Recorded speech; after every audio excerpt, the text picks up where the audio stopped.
Back here in the nation, the National Assembly's interpellation session continues with a focus on the economy.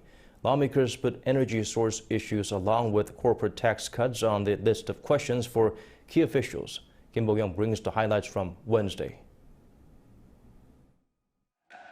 Day 3 of the National Assembly's interpellation session took place on Wednesday. The main focus was the economy, with lawmakers grilling public officials such as Prime Minister Duck-soo and Finance Minister Kyung-ho. One issue was the revision to the power supply plan, raising the proportion of nuclear power generation while lowering the share of renewable energy. Lawmakers expressed concerns over the Yoon administration neglecting the significance of renewable energy sources.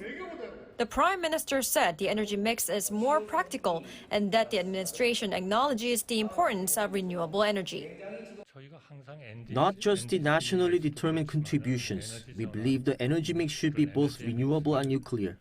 The government is not giving up on renewable energy sources, they need to go together. The Yoon administration too is upping the share of renewable energy sources. What we need to mull over is how to do that in the most cost-efficient way, minimizing the financial burden for the Korea Electric Power Corporation.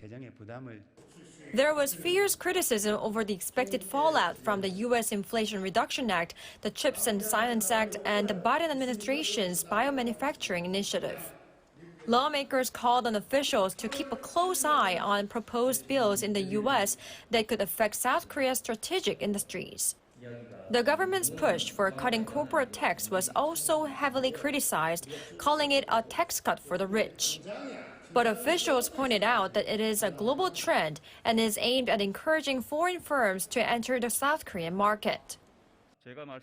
Most OECD countries have been lowering their corporate tax, and South Korea too has been continuously lowering it since the Kim Dae-jung administration, the previous government being the exception.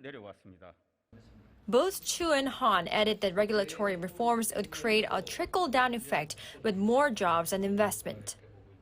For Thursday's session, focusing on education, social issues, and culture, the main opposition DP and the ruling party are expected to keep clashing over hotly debated issues, such as the Yellow Envelope Bill, which could prevent companies from filing lawsuits against labor unions for any financial losses while on strike. Bo-kyoung, Arirang News.